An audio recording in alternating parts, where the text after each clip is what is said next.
Hello everyone and welcome back guys to more OMA, where today we're here back for round 16, 17 and 18 of the season here in Marina. And this one is actually going to be race 1 and race 2 though, which might say a little thing about this track here. But currently in the background is my fastest lap from qualifying. I had to, I just literally got home before this race and only run about 3 laps worth of practice here. So it was probably going to be a little bit of a testing one at the end of the day there. And Marina is just not a track that I particularly enjoyed nonetheless on pretty much any game here. So yeah, it's going to make it difficult to see what we could do over the course of this Grand Prix here. But, we'll wait and see nonetheless. Obviously, 3 races ahead of us as standard here. And this lap, yeah, like I said, was going to be my fastest from qualifying here. There was certainly a lot more left on the table here. But the Audi, this track really I was struggling with as well there, and I think the Audis, it wasn't our strongest track in the world, and especially with ballast, we were losing so much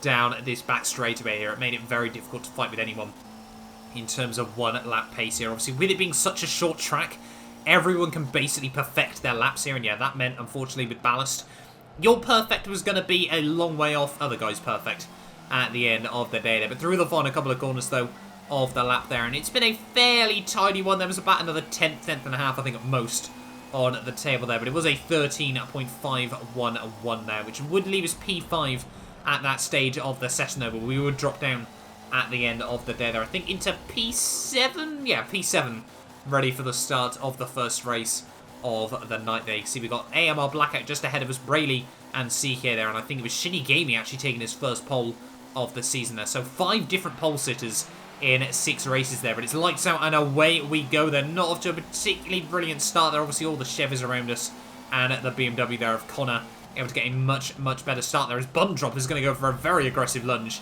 in towards T1 there. But with Brady not getting a particularly good run off the start as well, that we've actually held on to my grid slot there as we head through turn 2 and turn 3 here. I'll be able to get a run around the outside of Bum Drop there. No, just struggling on the cold tyres of the start of this race there. And yeah, Bum Drop actually able to have a look around the outside potentially of Blackout there. Connor and I a little bit of contact, but we do get back up the inside there. It's getting all a bit squeezy, argy-bargy there as we head down in towards the hairpin here on lap 1 there. Blackout and CK are actually going to make a lot of contact there. An actual big punt onto the back of Blackout there. I did apologise to him because that was one of those weird Forza RKO moments, or it almost was there. Blackout luckily does just about hold on there, but I think Bum Drop is able to capitalise from that one quite nicely there, as well as my teammate JSB Brayley in that situation there. They're going to almost go 3 wide as we head down in towards the next couple of corners there. Bum Drop and Blackout making a bit of contact as the track randomly gets thinner towards the end of the back straight here. We're just trying to keep it clean and tidy at the moment. There are a lot of contact going on all around us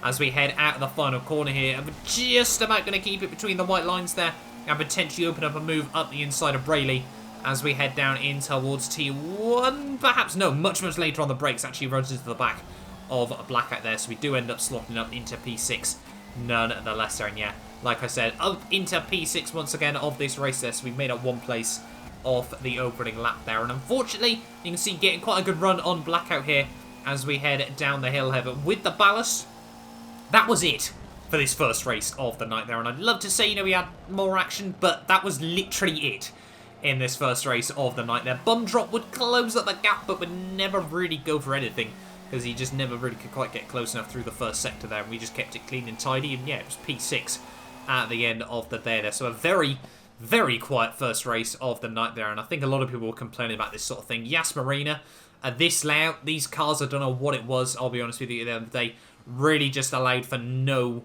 sort of good racing at the end of the day there. But you can see Ash even, sorry, I should say, wins the race there ahead of Shinigami, Ryan, CK, Blackout, myself, Bum Drop, Brandy, Brady and Raptor there. Not too sure what's happened to Luca in the first race of the night there. But yeah, that's unfortunately not going to be a good result for him.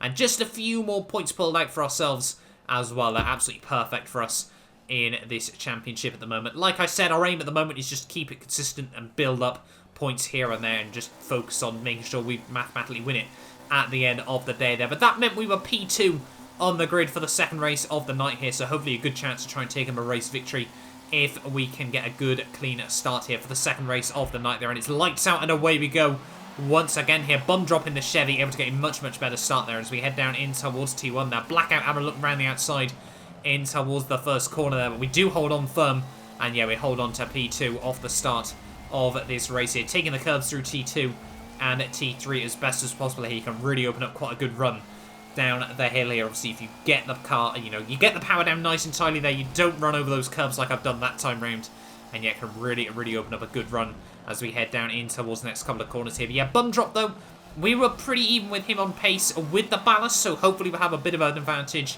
without it there, as he actually runs very deep in towards the hairpin here. Are we able to open up any sort of opportunity on the exit? I don't think we have this time round, but we're certainly going to be a whole lot closer once again then, nonetheless. And that's what we need to do at the moment, just try and focus on, you know, if any mistakes are made, anything like that there. And with the slipstream, you can see we're actually gaining a little bit on him as well as we get towards the end of the back straightaway here. Bum drop, he's going to go defensive, he's aware of it there, and we get the run right around the outside there. He gives us a bit of a squeeze on the exit of the penultimate corner there. And we're going to be side by side as we head through the final kink there. And yeah, that's going to be just about, no, not quite into the lead there. A little bit of contact made between the powers there. But yeah, we're now up into the lead of the race as we finish lap 1 there. Is he going to go for anything in towards T1 there? Yes, he's going to dive it back up the inside there, but we're going to be able to get squeezed right up around the outside through T1 there. Are we able to hold it up the inside through T2? No, we actually bail out of it this time around there. And blackout and bum drop just get a little bit of Forza physics there. Ryan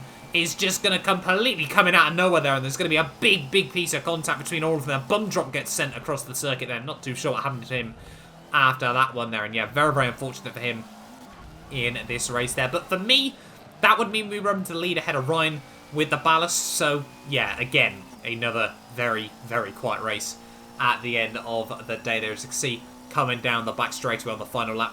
Obviously, Blackout got back up into P2, Brandy and CK got past Ryan, and yeah, we were just pulling away at the end of the day there. We finally felt like we got into a good rhythm in the second race of the night as well. I think we set a clean 12.7, which was the fastest clean lap of the night there. And considering the final race would be in the dark, that was really impressive, because the dark did have a bit of an advantage as well there. But yeah, 12.798 in the end. That means we do take home the race victory in the second race of the night there. Ahead of Blackout, Brandy, CK, Ash in 5th, Shinigami in 6th, then Mulsan in 7th. Ahead of Bum Drop, Spoons, and SC10 Raptor at the end of the day there. So yeah, another good race for us. Another quiet race at the end of the day there. Hence why I've put race 1 and race 2 together here. You know, I could have probably tried to stretch them out to a 10-minute video, but it would have been a lot of fluff at the end of the day there. But yeah, we will be back though for race 3. That one has got a whole lot more action in it. I think it's the highlights are longer than both race 1 and 2 combined here, which really does go to show how inconsistent sometimes it can be